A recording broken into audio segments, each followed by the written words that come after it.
Halo para Omnipora dimanapun kalian berada, bagaimana kabarnya? Sehat? Kembali lagi bersama saya John yang selalu always tidak pernah never untuk stay in the house every day, setiap hari hanya di rumah saja. Apa sih anjing? Kali ini saya akan merangkum sebuah film yang cukup mainstream dan sudah pernah tayang di TV, sering malah. Berjudul In Hell yang dirilis tahun 2003. Film dengan rating 6,6 di IMDb ini dibintangi oleh aktor senior favorit saya waktu kecil, yaitu Jean-Claude Van Damme. Kalau kalian tidak tahu berarti kalian lahirnya di zaman manusia milenium atau Saras 008. Atau jangan-jangan kalian tidak tahu siapa manusia milenium. Halus. Blok. Yowis, tanpa berlong-long time ago, langsung saja straight to the point. Pasang handsfree, simetriskan posisi rebahan, kencangkan celana pacar, nyalakan sebat, selamat menonton, dan cekicrot. Get it when I get back.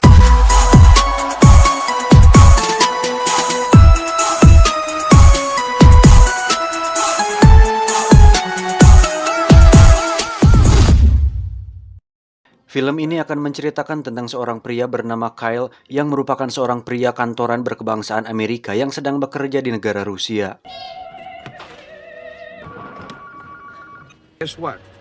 I'm taking few days. Pada adegan ini kita akan melihat istrinya Kyle sedang sendirian di rumah. Tiba-tiba ada seorang pria yang masuk tanpa izin kemudian mencoba melakukan pengencerotan secara paksa, namun karena terus berontak akhirnya dia dibunuh.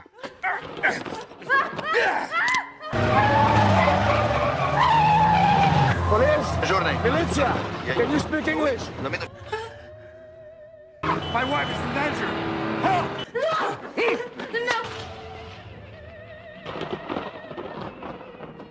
Saat Kyle tiba di rumah, betapa kagetnya dia saat melihat istrinya sudah bersimbah darah tak bernyawa.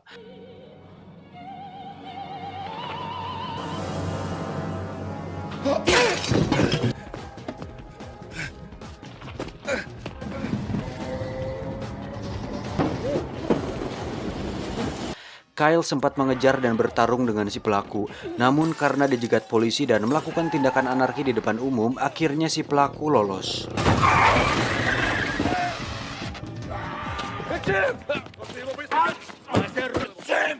He killed my wife! Selang beberapa minggu diadakan persidangan, namun karena tidak cukup bukti dan si pelaku menyogok hakim, maka dirinya dibebaskan begitu saja. Tapi tidak seperti film Law Abiding Citizen, si tokoh utama tidak menunggu 10 tahun untuk balas dendam. Tetapi, Kyle tiba-tiba mengambil pistol milik polisi, kemudian menembak pelaku di gedung persidangan saat itu juga. Karena sudah membunuh dan tidak menghargai persidangan, akhirnya Kyle dijebloskan ke penjara Rusia dan mendapatkan hukuman seumur hidup. Dan cerita akan dimulai dari sini.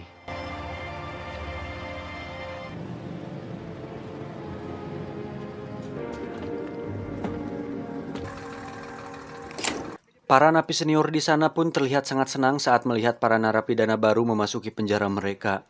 Pemuda ini adalah Billy, berusia 21 tahun yang nanti akan jadi temannya Kyle di penjara.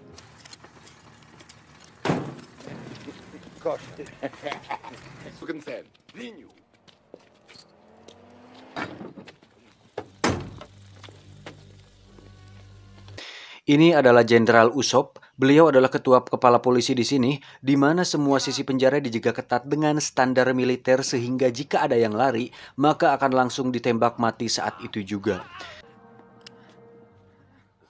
You can try and run if you like. What is your name? How old are you? 21. Too bad. Carry on. Setelah diberikan sedikit penyuluhan, mereka pun digiring masuk untuk melepaskan pakaian dan barang-barang mereka. Dan terjadi sedikit insiden kecil di sini saat Kyle disuruh untuk melepaskan cincin kawinnya oleh Tolik yang merupakan sipir penjara di sana.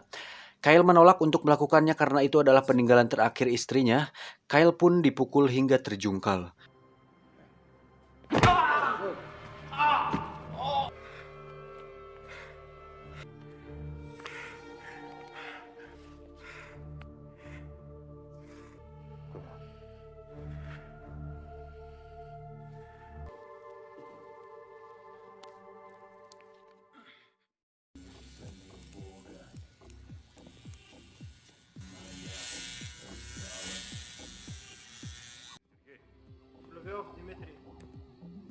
Quel de blanc.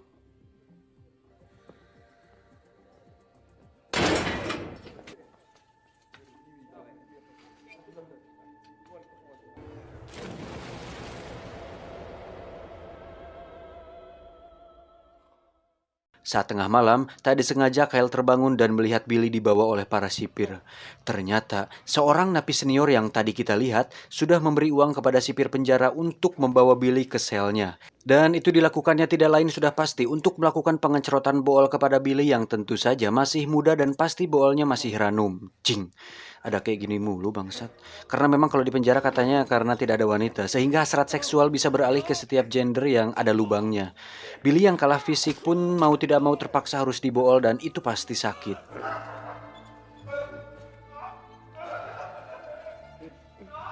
Esok harinya terlihat para napi sedang akan membersihkan diri dan Kyle terlihat masih beradaptasi dengan lingkungan penjara.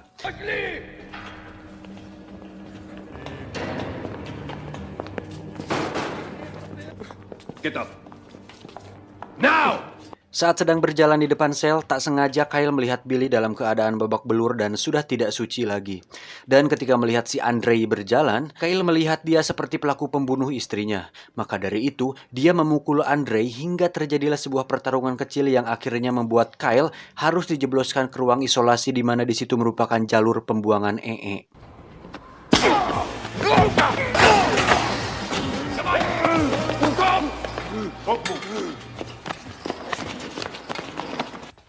Understand? Ashley.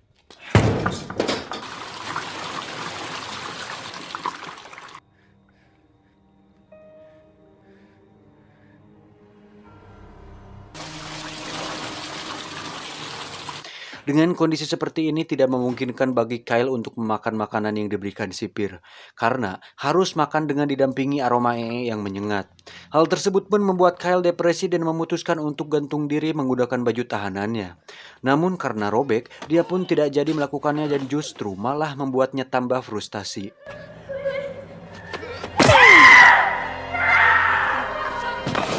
Tak lama masuklah seekor kupu-kupu yang masuk melewati jendela atap. Seketika dia teringat saat istrinya masih hidup, di mana kala itu istrinya melarang Kyle membunuh kupu-kupu yang masuk ke rumahnya. Hal tersebut pun membuat Kyle kembali termotivasi untuk bertahan dan melanjutkan hidupnya.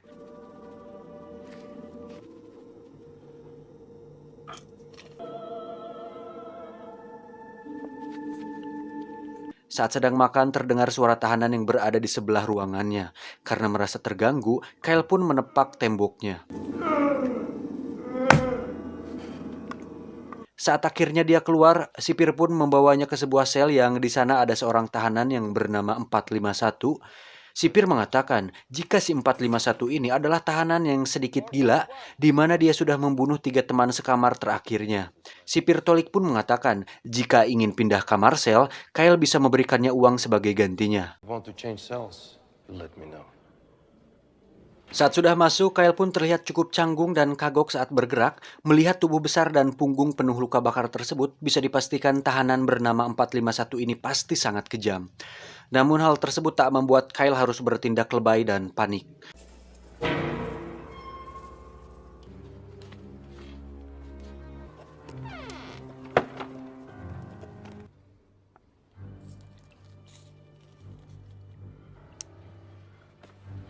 Esok harinya terlihat Kyle mengikuti kegiatan penjara di mana dia harus membersihkan ladang bersama para tahanan lain. Setelah itu dilanjutkan dengan berolahraga di lapangan penjara. Di situ terjadi sebuah insiden di mana Andrei terlibat perselisihan dengan tahanan lain. Namun, sipir mengatakan agar mereka sabar dan bertarung dalam arena. Dan faktanya, penjara tersebut mengadakan sebuah pertarungan 1 lawan 1 yang bernama Sparka. Di mana pertarungan tersebut memang sengaja diadakan oleh kepala penjara dan dijadikan bahan taruhan sang kepala penjara bersama para jenderal-jenderal lain di negara tersebut. Tak lama Billy menghampiri Kyle dan disitulah pertama kali mereka bertemu dan menjadi sahabat. Ini adalah Malakai, seorang tahanan senior yang mengalami cacat pada kakinya.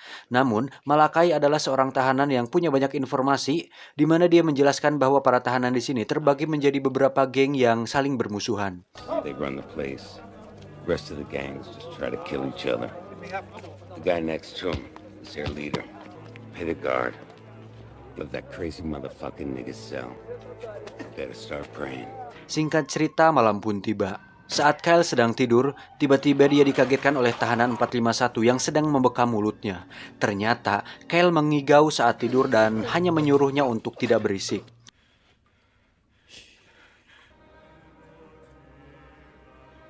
Saat jam makan, Kyle terlihat satu meja bersama Billy dan yang lain.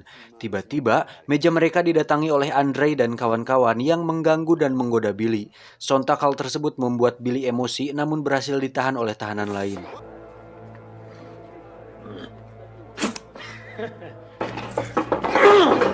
You're tough.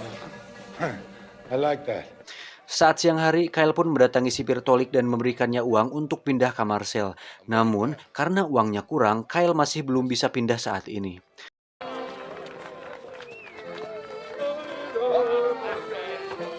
Tiba saatnya diadakanlah acara Sparka, di mana acara tersebut dibuka dengan tarian para waria cantik dan seksi yang akan membuat siapapun yang melihatnya tergila-gila.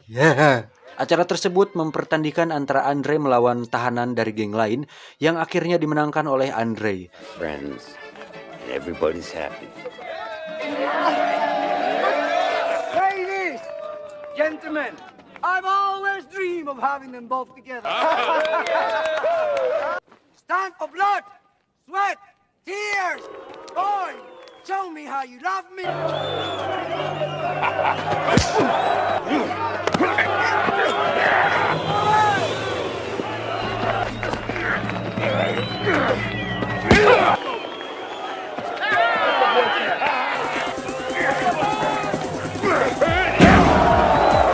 Jenderal Usop alias si kepala penjara pun memerintahkan Tolik untuk menghabisi tahanan yang kalah. Andre yang menjadi pemenang ternyata diberikan hadiah untuk melakukan pengencerotan lagi bersama Billy.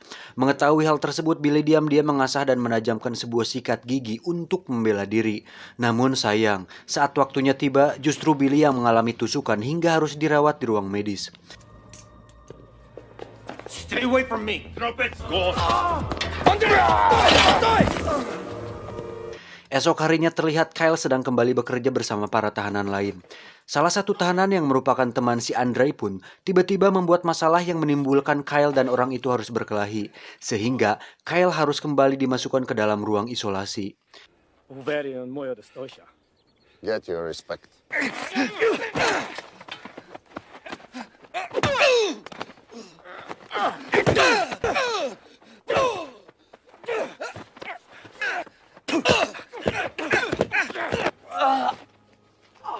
This is not America. Don't be a hero. Take him back to the hall.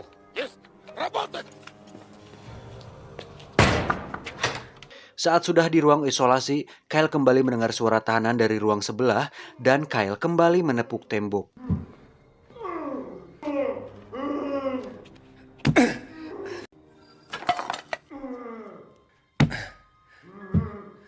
Berminggu-minggu Kyle dikurung di sana hingga akhirnya dia terbiasa dengan suara teriakan dari tahanan di ruang sebelah yang masih misterius tersebut.